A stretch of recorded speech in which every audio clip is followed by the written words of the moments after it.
fight, and sometimes people may spam or button mash. But this is really to give those who really wanted to get into fighting games but they have no idea how to execute those moves or combos a chance. So Street Fighter 6 is really for everyone. Yes, I can confidently say it is. There's just so many ways to play it, and it's still rooted in fighting games, but it's very easy to pick up and learn if you put the time to it. So, how do you rate Street Fighter 6? How would I rate it? 5 out of 5. Sure you can. And with that, we're gonna hit you right now with our review of AEW Fight Forever. Hi guys, it's Karen Fukuhara here. I play Katana in Suicide Squad, and you're on Nerd Rage. Still at it, how long? Still at it. And what exactly are we playing again? So we are playing AEW Fight Forever. I really don't like modern wrestling video games. I tried very hard to play modern wrestling video games, but instead of feeling like I'm playing a fighting game that happens to be a pro wrestling game, it feels like I'm playing a simulation of a wrestling match. Why is that? I mean, okay, run me through this. So with most modern wrestling games, it's all about recreating the product for players at home. So it gives you a host of customization options. You can basically do what you want with the game. But in delivering an actual television product as a video game, the problem is that it takes away from that, that feeling you get when you're playing a fighting game and you're just like, just right at it. Exactly, that's why I play Street Fighter. And that's why I've been playing UFC 3 for the last 4 years. So thankfully, AEW, All Elite Wrestling, has partnered up with THQ and the legendary Aki Corporation, two powerhouses when it comes to pro wrestling games, to provide fans with a brand new alternative. Now it remains to be seen, does AEW Fight Forever live up to its years-long hype, or is it gonna fizzle out like a Meltzer 5-star rating? What do you mean by that? I mean, it really sounds like you're putting a lot of expectation into this product, and you have to talk to me like I don't know about wrestling games. So, on the contrary, I played past wrestling games like SmackDown, Here Comes the Pain, Know Your Role, and even before that, the other companies like Acclaim that took a stab in the wrestling games of World Wrestling Entertainment. What is it about AEW that makes it different from the rest of the lot? Okay, All Elite Wrestling is a relative newcomer to the squared circle that made its debut back in 2019. Formed by a core talent of names from WBE and New Japan Pro Wrestling, AEW promised fans an edgier and more progressive alternative for mainstream wrestling. Now personally, I'm not the biggest fan of All Elite Wrestling. There is a lot of things they do that I really don't like. But on occasion, they do manage to catch me with something that I really love. What do you mean? Oh. AEW Fight Forever promises fans of the genre a simple pick-up-and-play arcade-style offering inspired by classic titles such as N64's WWF No Mercy and the original SmackDown series on PS1 and PS2. Alright, Ronnie, since you laid everything out and I can see that you're really into this game, how does it play? Oh my god. I haven't stopped playing this since it came out. Pretty obvious. Why? Well, the basics of the game take about 10 minutes to figure out, and it literally encourages you to button mash until you start getting the hang of the more advanced controls as you play. So whether or not you're an AEW diehard or a casual wrestling fan, there's something here for you. Players have a selection of match types to choose from standard one-on-one and tag team matches, to multiplayer scrambles, and ultra-violent affairs like the lights out and exploding barbed wire death matches. Best of all, this game can do intergender matches. The freedom this game offers me, combined with its old-school pick-up-and-play approach, has easily made it the best wrestling game I've ever played since WWE Here Comes the Pain on the PS2. But even for all its positives, the game has limitations. I thought you were having fun. Well, the game has a create a wrestler and create an arena feature, both very standard when it comes to pro wrestling games in general. In AEW Fight Forever, These options are so limited, especially when you consider how in-depth WWE's 2K Creation Suite is to begin with. So, for my playthrough, I used my go-to creator wrestler, Penny Shannon, and I put her through the road to Elite. It's pretty much your standard bread and butter career mode, season mode. And it's really the only way you can level up a created wrestler in the game. The road to Elite mode is pretty straightforward and reminiscent of career modes in older wrestling video games. I will admit that the simplicity of the road to Elite mode can feel really basic for most modern gamers. Wow, that's a very detailed explanation, and it seems that you put a lot of time into this game. I mean, unlike me, I'm still enjoying Street Fighter 6, but I gotta ask you, from one fellow fighting game player to another, is it worth it? It's complicated. As a wrestling game, it feels like so much time and energy was spent fleshing out the wrestling aspect of the game that the developers severely neglected everything else. So, if you're like me and you've been starved for a really good wrestling game, you know, the kind where you just get into it, AEW Fight Forever more than delivers. However, given the current retail price of the game and its limitations, it's hard to justify it for its current cost. My recommendation: wait for the sale and buy Street Fighter 6. Wait for the sale and buy Street Fighter 6. You heard our 2 reviews. If you want bang for your buck and you're paying a premium price, you should get Street Fighter 6. That's my personal recommendation. But for Ronnie, what would you say? I give AEW Fight Forever 3.25 star super kicks out of 5. Sweet chin music. Sweet chin music, OG. Sweet OG.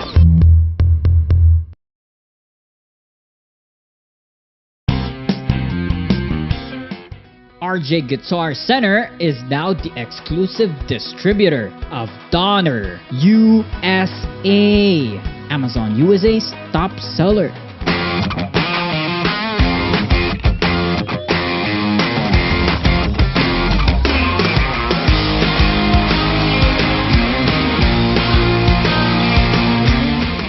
This is the DED200. This electronic drum set is designed for beginners and professional drummers who want to dig deeper into their sound. It includes 4 10-inch nitro mesh drum pads and rubber cymbals that don't make loud noises. Plus, it also has a kick drum pad with its own pedal and beater to complete your drumming experience. It also comes with free drumsticks, drum key, and a pair of headphones. This drum set has 30 different drum kits and 450 sounds that you can program to your taste. For only 27,999 pesos, get the most out of your musical journey and play along with the DED200. Test drive the Donner line of products at any RJ Guitar Center near you. Also available on Shopee and Lazada. And check out our social media pages for more info.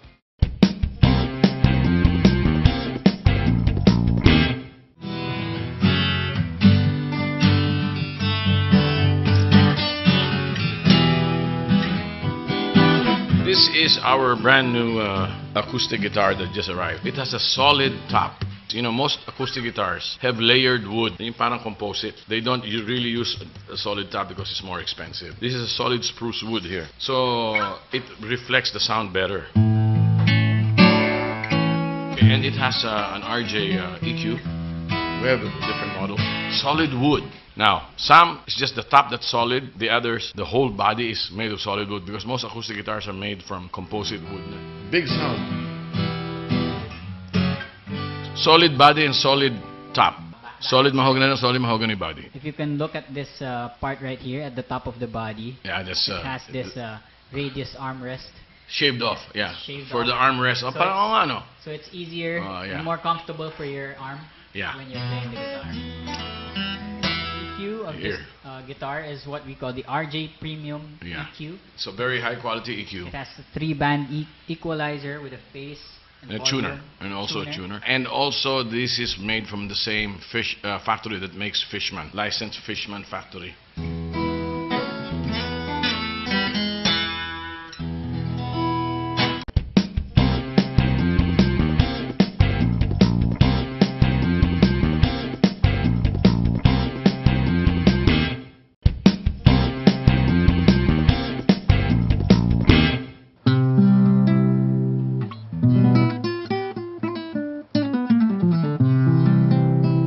Now, the professional line of acoustic guitars also has nylon string versions, classical Spanish guitars that you can amplify, plug it into a sound system with an EQ and a tuner. Very practical and very romantic.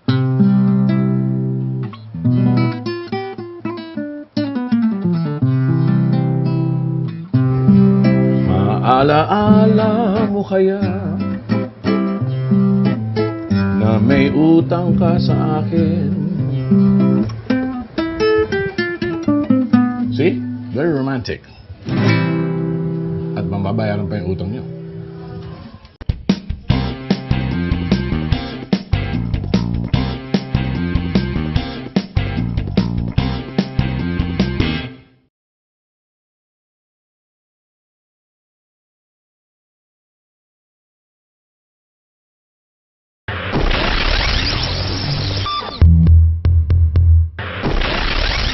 And we're back on Nerd Rage. Adrian recently had a sit-down session with Voltus 5 director Mark Reyes. I was there for a bit, so let's check it out. Hello there! Adrian here, that of the geeks, and you're on Nerd Rage. And with me here is Direct Mark Reyes, director of Voltus 5 Legacy, Encantadia, and beep. Yeah. We'll see. We'll see. So, kamusta, Direct Mark? Well, I'm thankful for this opportunity to get into the meat. I'm glad to have this opportunity to clarify some things. Because I noticed you've been reacting to the reactions in real time. So how has it been for you? It's gratifying that they see things that that we dwelled on. Na parang sabi ko na okay, let's, for example, the design of Gardo. That I said we must put some logic into it why he looks like that, because he's not a beast like the other beast fighters. So I thought the whole butterfly return, so he looks like a Japanese samurai. So let's put that in the script that he was based on the samurai. That's something that's a geeky element that wasn't part of the original story. It was just pinapakilala ko sa inyo, si Gardo. That's it. Then we took out the supernatural element. If you watch the anime, parang binasbasan kita ng ganyan-ganyan, ng sungay. So it was kind of off for the live action. No? So we took that out. I gave them all assignments. Because when I watch the anime, the minute that they vault in, they just react to what Steve is doing. I said, this can't be. So I gave them the assignments, so Mark is in second command, and then Big Bird's armory and weaponry, and then engineering is Little John, and then Jamie's communication and medical. So speaking of those, parang what led to making those additions or changes? You gave them different tasks, or biglang voice activated pala yung ganun, which was brilliant. Yeah. Because yun na nga, if you're doing an anime and then they do something kind of acceptable in an animation or in anime in the 70s, and if we just do it, without any rhyme or reason to make it believable with the modern audience, it's gonna really look weird. If they shout laser sword for no apparent reason, it will look theatrical. It will look, So that's one of the first conventions I thought of was when we were doing the gimbal scene, just came to me, said, I know what to do. Say this for Dr. Smith. Then voice activated. And then when I said that to the cast, I said, okay, this is the line of Dr. Smith. The weapons are voice activated. And I think it was Ralph or one of them said, cool, we'll put that in. So you saw Little John say that, diba? Yung cool. Well, I'm a nerd, basically. So I just wanted to put as much as Easter egg and in my head canon, all these things growing up, bakit like this, bakit like that, or this, so I had the opportunity now with Voltus 5 Legacy, so I was stuffing it with all those kinds of, those information. Let's talk about your journey as a nerd yourself. Parang, what started this journey for you as a lover of all things fantastical and pop culture? For me, it would be sci-fi, then action, then fantasy, then drama, romance, and comedy. That's down the line. Horror is my least favorite thing to watch. Now, it's not only because when I watch horror, my director in me kicks in na parang, paano ginawa yan? Oh, I bet you something's gonna come out in 3 seconds from, parang ganon. Anyway, when I was young, it was, with all the toys that I have, and Star Wars came out, Voltus 5, Dimos, all those, that's where I latched on to. So I really enjoyed it. And growing up, there's Star Trek, Stargate, talagang sci-fi buff ako. So I'm sure all the sci-fi nerds there would say, "Oy, that's from Star Wars. Ay, from Stargate." It's all over Voltes 5 Legacy. I do have a very specific question about the world. So, Filipino ba sila? Yes, they are. Okay. Yes, they so are. The characters were designed to be Yes. Filipino. But if you notice, we did not put any culture. Yes. There was no Jose Rizal tie-up or any historical ano. That was by design. Because we wanted to be timeless. So you don't know whether, so when we watch this 20 years from now, Okay. there's no reference, so you don't know where they are. You know, so we wanted to be as timeless as possible. And then the story doesn't need it. Well, that's coming up, no? That the world leaders, there's a international community, but we don't call it as UN. But you know, but Earth Defense Force, yung mga ganon. So we try to be as timeless as possible. In-announce namin yung middle name ni Dr. Smith, which is the Japanese counterpart in the Japanese anime. Because Dr. Smith is part, ano siya, ang weird niya, he's part Filipino with an American and half Filipino-American mother and a Japanese father. Kaya siya binabawan because he's imbibing the Japanese culture. Was Junie Gamboa ever considered to be in the show? From day one, I wanted him to play Dr. Smith. But go back, no, when we started this, it was 10 years ago that we wanted. If we shot this probably 10 years ago, then he would have been the shoe-in for Dr. Smith. But the pandemic hit, I had restrictions with senior actors, and he's really old na. So I don't think he can pull it off. So hindi na namin siya na-engage. But we did talk to him. Ang question ko ngayon, what's up with the bed scene?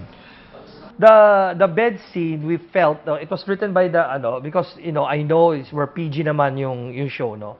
But we didn't show anything lewd. They were just together in bed because we wanted to show that their love, at least in the eyes of Sandra, it's a consummate thing that they were in love with each other. But again, the scene revealed na parang, don't ask me to choose between you and the Empire. I will choose the Empire over you anytime, diba? So, hurt si Sandra. But we wanted to show, kasi at the end, spoiler alert, that Sandra sacrifices herself for Zardos.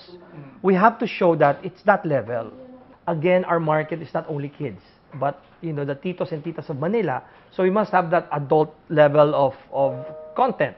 Even Michael V posted his opinions on the show, Yes. especially when it came out. So how did that feel for you? Na parang, syempre parang all praises, but he had little nitpicks pa rin. Everyone would. I critique my own work, you know, but you know, we always strive for 100%, but if it falls short, it becomes 80 or 85 or 90. Yun yung ano ko, we draw the line at siguro 85. Alright. You know, nothing lower. Of course, I would nitpick because there's so many reasons. We couldn't get the right time for it na, we're over budget for a certain thing, we need to finish now. Those things are the reason why there are some pitfalls, I admit, you know. This aired already. I wanted to do a more dramatic scene with the death of Mark's mom. Okay, I couldn't do too much because that was the middle of the pandemic. Of course, I cannot have CGI wolves, real wolves attack her. But we could have staged that better. We could have provided more CGI work for that. But I just wanted to make it, you know, just deliver the message. Ba't may 2 weeks ng telenovela daw? Because we're doing a Filipino soap. We could not do anything shorter than that, or else we will not reach the 80 episodes that is needed to produce the show. So we will fill in other stories. If you're just there to tune in for the Beast Fighter fights, then by all means do that. Just wait for the episode. But we want to run a story. And then people are reacting to it positively. You know, there are some people who don't want it, people who appreciates it. Like, it was 2 weeks of building up the relationship of the parent of Mary Ann and the boys. I don't think you're going to cry like the way you cried when she died if we just killed her in episode 2 and then there's no backstory, you never saw the relationship. So we built that up. Okay, well, given that, no, people are asking, bakit nga ba daily? I remember you mentioned before originally the plan was weekly. So how come My plan was just a movie. And then GMA wanted, no, let's do a full-on, okay. Who am I to say no? So paano siya naging daily? What decisions Economics. To afford the CGI that you're enjoying and all those sets and all those expensive whatever, we have to do it this much to get the return of investment of GMA. Simple as that. Simple math. From our friend Karen Kunowicz, Okay, so what goes into the mix of making Voltes 5? How much of this is your vision and as compared to what the fans want? Maybe the best way to answer that is it was a Voltes 5 fan who made the show. So I considered a lot of those things when I was making it because I was a fan. So if I'm gonna sit down and watch it, I'd want to see all those, the voice commands, those little things. They were given assignments. I was looking at the project and I attacked it as a fan. So I'm sure that when people watch it, the fans watch it, they know that, oh, we were thinking of you. Call it fan service or not, but basically this I put ahead the needs of a fan. From Russell Yao of Saber Source, any new weapons that this Voltes 5 will be showing off? Very minimal. That's canon. We can't do anything spectacular or something new unless it's approved by Toei, but we have to stick to what's there. From Nestor Domingo, Slick Masters Files. Okay, if you can recall, can you cite one or few memorable moments on shooting Voltes 5 Legacy that really left a mark on your own legacy as the show director? The first time we lit up the Skull Ship, that was the first set that we shot, and then the actors came in all in all full costume, and then we shot that iconic back shot of them looking lang and the Earth was there. That was very memorable to me. It gives me a thrill as a fan and as a director. Parang wow, we're actually doing this in live animation. So following the success of Voltes 5 Legacy, are there any plans for the show thereafter, like either streaming platforms or collectible home media items, DVD, Blu-ray? It's coming, all those merch, the streaming versions. Just watch out for it, but that's all coming. Atsushi Matsura, former guitarist of The Dawn. So why did they do a Japanese version of the theme song instead of having it translated into Filipino or English? Best question. It will look awkward and there is no nostalgia to it, even if you do it in English. The nostalgia is in the Japanese theme song. It's been in the Philippines from the 1970s all the way to the karaoke years, to political ads, to jingles. It's been there. Well, on a similar vein, may post na lumabas na may ginawang meme na showing the photo of that, the screenshot of that bed scene. Tapos may shot ng cartoon Zardos na nagagalit. Parang, andun to. Yeah. The meme culture has helped in the... It helps, and it's both constructive and degenerative, so you just have to pick your poison, kumbaga. So what can we expect in this latter half? There's so many. Well, we have the sad death of two major characters. We have a very original storyline that I don't know whether you will like it or not. The love story that people are so enraged about, chill people, between Mark, Steve, and Jamie. So there's a love triangle. And then there's the spin flight technique. There's the downfall of Bozania. Godor's gonna show up. And something else. But we have a very big surprise at the end. So how does it feel to make a TV show that's in the can, way before everything? There's less pressure because if you shoot you shoot today, you edit tonight, and you air tomorrow, or you air the same day, it's really stressful, and then the quality goes down. At least dito we have time to change, to adapt, to adjust. So it's the way it should be done. What are the future plans for TV shows like this? Since it's been announced that there's going to be a Daimos.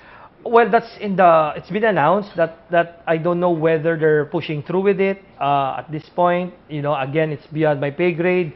Am I part of it? I don't know. They might get another director. We really don't know. But at least we've set the standard. And we can tell the whole world that it can be done by the Filipinos. So I guess that's the biggest take-home that we have as a production, that ito na yung standard. When you expect my Sangre production next year, the level of quality of the CGI and the sets would be this level now. We can't go down. GMA should realize that. GMA has realized that. So we really set the bar high. So we have to maintain that. Wait. You mentioned Sangre. Yeah.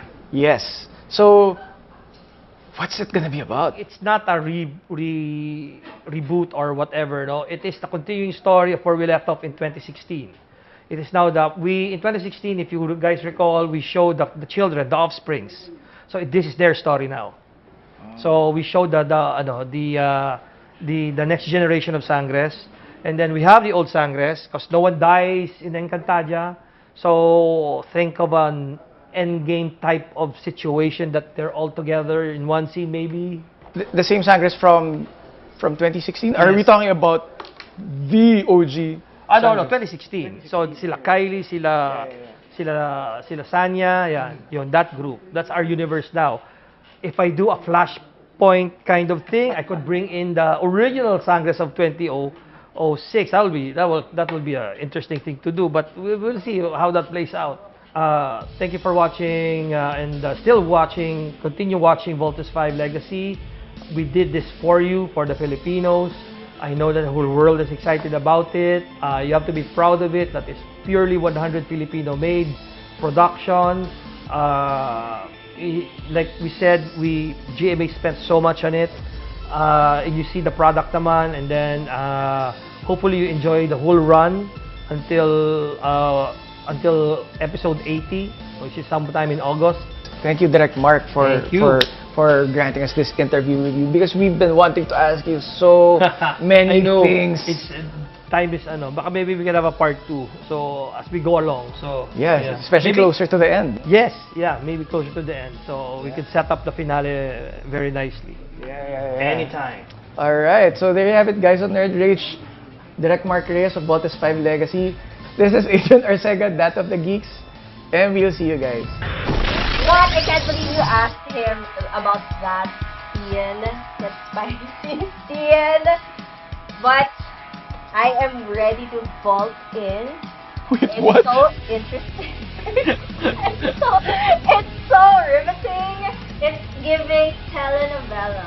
So I'm actually curious. Ready to vote in MTRCB, Karen.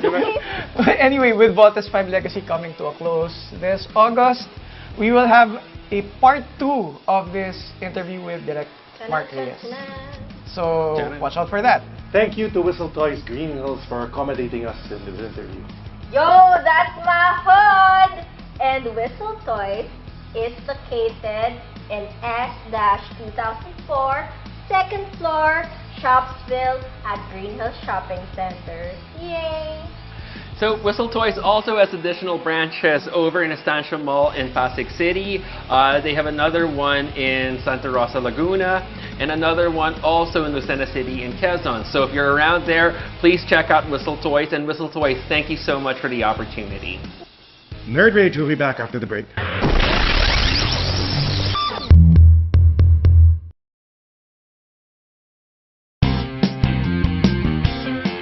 RJ Guitar Center is the exclusive distributor of Taylor guitars in the Philippines. This is the Taylor 224CE-K Deluxe with its own famous Taylor EQ.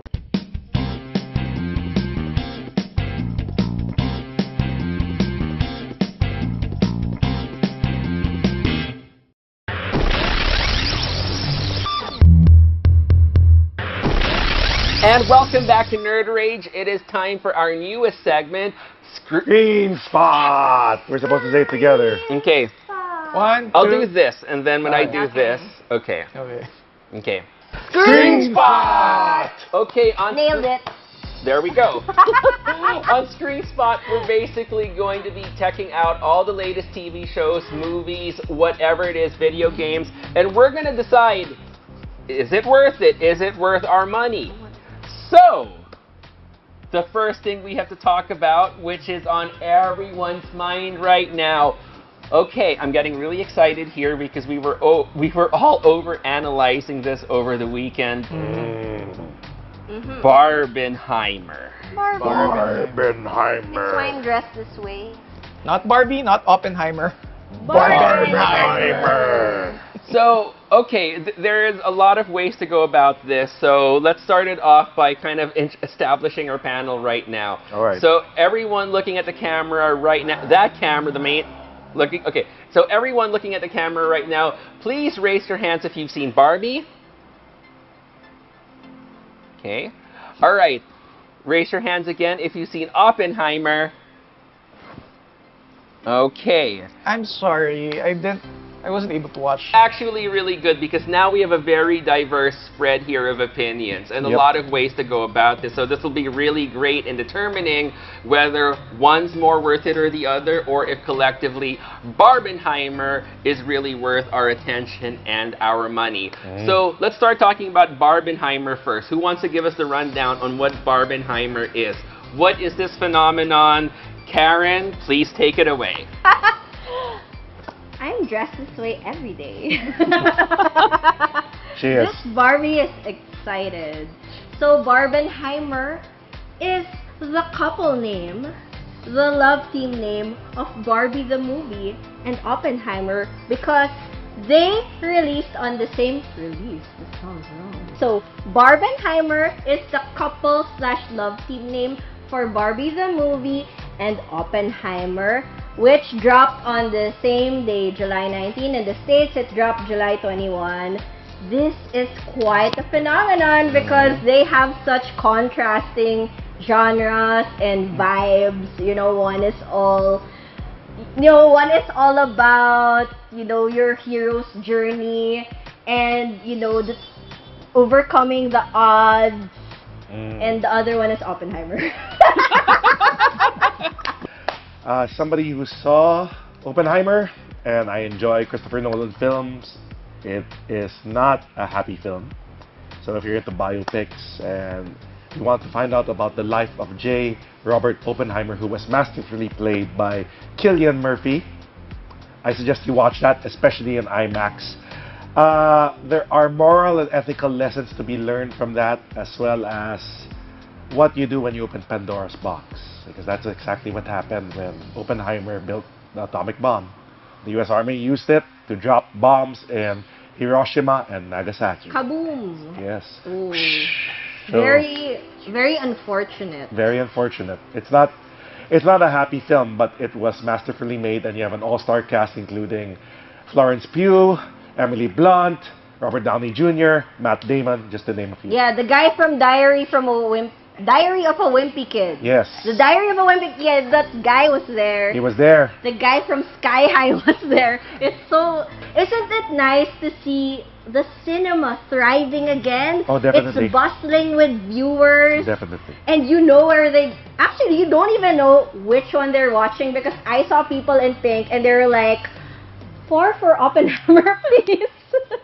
They're like, and then you have people in suits or like just people you do not expect watching like a really pink aesthetic film, a Barbie-core film basically, and they're all like a bunch of dudes like me and the bros pulling up to watch Barbie the movie. Like it's interesting that this cross breeding that's happening This among inner It promotion. benefits Yes. both of them.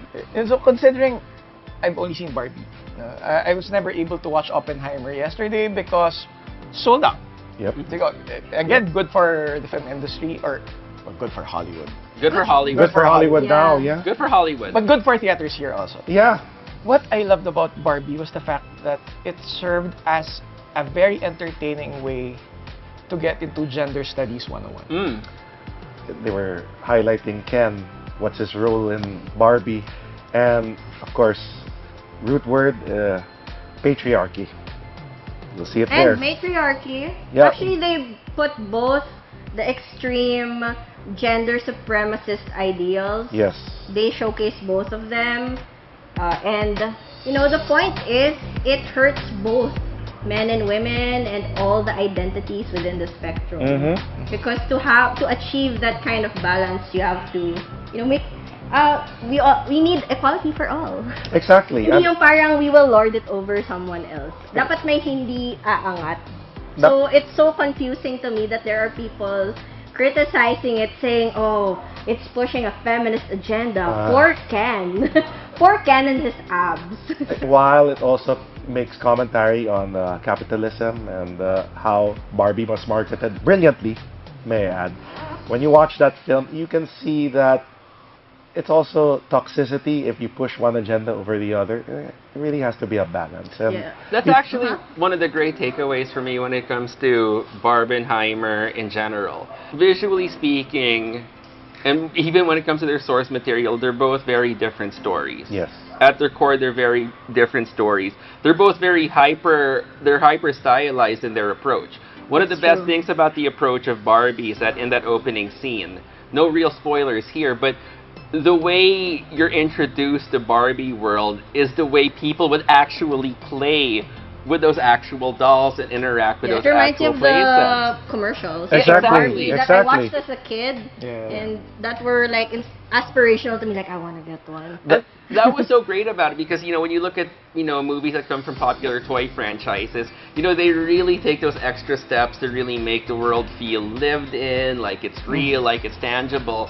But what's nice with the Barbie movie is that it really takes you at the very beginning into that sort of sense of childhood play that you could only get. And for me, it is, regardless if you grew up with Barbie or not as a toy, you're still gonna, if you ever played with toys as a kid, you're gonna find something to relate to with this movie. Exactly, yeah. Honestly, that's the thing. Even us guys, we can relate to it because it was our era. And it also makes a commentary approach on generations. There's a generation gap, of course. It's a girly movie. But it's also not necessarily about girls versus boys or anything. I think at the end of it, it's really about men and women trying to understand each other. Yeah. I like that you brought on that point because I really resonated with Barbie when she broke down after girl bossing too hard. And because girl bossing is such a buzzword, you know, there's this pressure put on women to just be perfect and to reach those unattainable goals that reach Olympus. That's how high it is. And it keeps moving and moving. And, you know, I like the quote about, you know, you have to be thin, not too thin. Like, there are all these contradictions about being a woman and the feminine experience. But also, you guys were talking about Ken. Yeah. And the thing with him is, it's also quite relatable, regardless He got of how red you... pilled. Yeah, he got regardless of how burnt. you He got identify, burnt. because He got burnt. Ken could not find himself without having a relationship with Barbie. He couldn't find that identity. So I like the lesson for him that he had to be his own self, be a Ken without a Barbie. It's a Barbie and a Ken. So it's a good lesson for both. So it's interesting for me that there's some criticism about it being way too feminist when it's catering to both. Yeah. It caters to both. Have you seen the movie, guys? Yeah, And you that's should watch also it. the thing to keep in mind. It's that when it came to Ken, it came to a point where it could have gone either way. They could have either found a way for people to sympathize with him or really gone all the way red pill with him. And ultimately, they actually did. What's actually really nice about it is that they did try to understand the reasoning over why, you know, you do have a subsection, you do have a subsection of typically cisgender straight men, young boys in particular, who sort of attach themselves onto these like ideas and whatnot. And it really actually tries to talk to them earnestly. Oh my gosh, watching Ken slowly go red pill was just... And obsessing over like cowboy. As I said, the patriarchy. His dojo casa house. Oh my god. Okay, admission time. I related Dojo to that. Casa. I related to that because back when I was a kid who did not know any better, I tended to look at my sister's Barbie. I mean, I was into He-Man, Thundercats, and all that, G.I. Joe, and I tended to look at my sister's Barbies, and I'd go, huh, that Ken over there, I'd like to see an entire toy line of Kens. And this movie showed it. Yeah, you know, hyper-masculinity hurts everyone. I wish I saw that when I was a teenager. Because I would have known better after watching Yeah, that because film. there was a Much earlier. self-awareness with Ken later on. Like, he himself said that he didn't really enjoy the patriarchy when it was what it actually was. He was just like, you know, I thought it was going to be run by horses. Let's explore the themes going into Oppenheimer because, again, for a double feature, this was a bit of a beast. And I do honestly wish that I had seen Oppenheimer first instead of Barbie first. That is the recommended. It's the recommended one. It's the recommended order. face. I had to save my soul walking out of there, so I started chanting USA, USA. Which I saw your status. Yeah, why? And you've been whispering USA kanina pa. Oh man. Why? Oppenheimer's like that meme. You know the meme with like the biker and then he puts his stick in the wheel and then he falls down and he gets mad like, who did it? You did it to yourself. You did it to yourself, bro. You did it to yourself. You made your own bomb. You made your own, weapon of mass destruction. That's basically, there's like this dark humor there, actually. Like, hoisted by your own petard. Yes. Again, it's a Christopher Nolan movie, so it's one of those things where you have to sort of watch it a bunch of times over in order to really...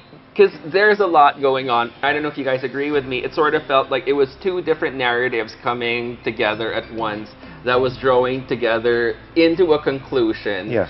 Which I think we can all agree as we have discussed. Even visually. You have the colored version and then the black and white version. There is a lot. And it's one of those things where when those narratives end, it doesn't really... It has a conclusion, but it doesn't exactly have a climax. It's so interesting because, it's historical based, so we know what's gonna happen, but for some reason, it's like, and then what? And then what happened? There's a lot to take in. There's a lot. It's really based on how you enjoy these films, how you perceive it. But the best reference or comparison I can give is JFK. It's really like that. There's that black and white moment where they're interrogating, they have those Senate hearings, and you have introspectives with the character. Kind of hitting with the X marks on this, because for me, like kind of going back to what we talked about earlier, where Barbie was kind of like a metaphor for gender norms, gender roles, and also massive consumerism in the 20th century.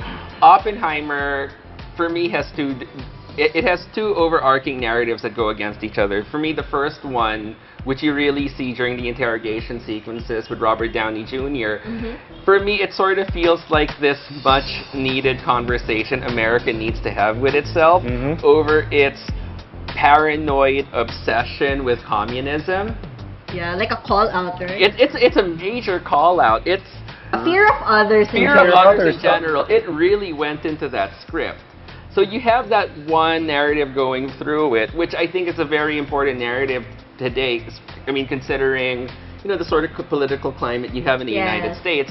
At the same time, it's easy to see where the A-bomb is basically a metaphor for things like AI and other nascent technologies of today.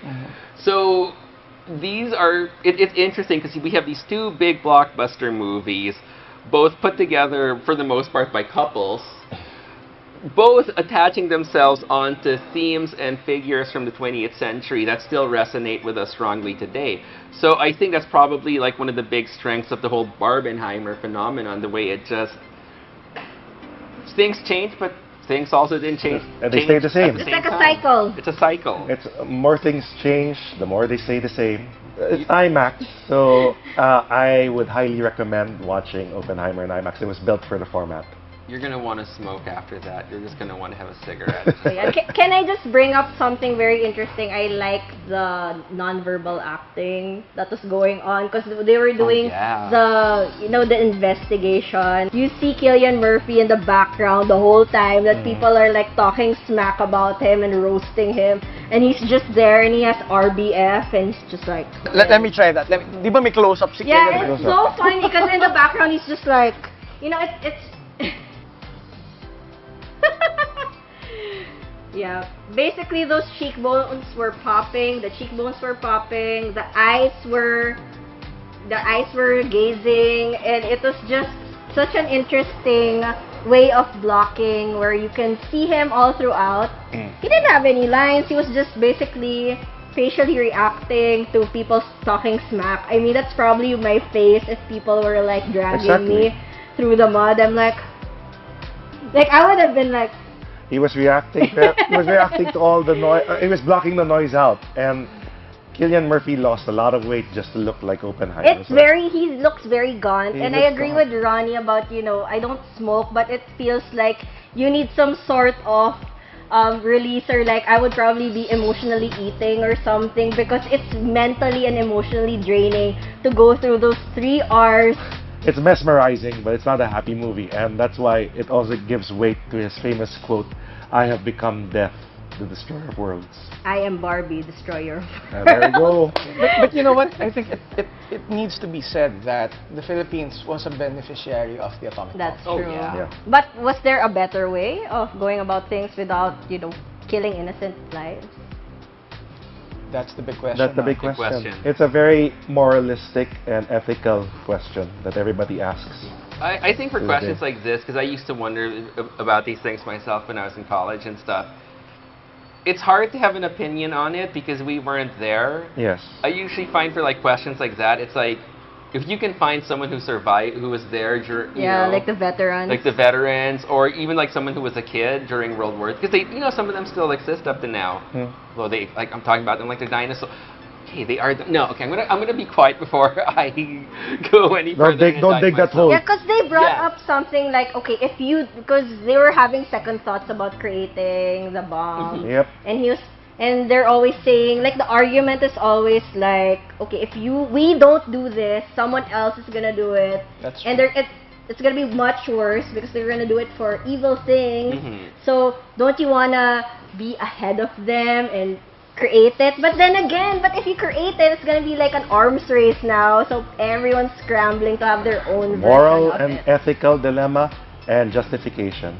Oh yeah, by the way, if you are a sciencey person, you're gonna enjoy, because I'm not super sciencey, but I remember my grade school science, and when I saw Niels Bohr there, I was like, oh my gosh, brilliant.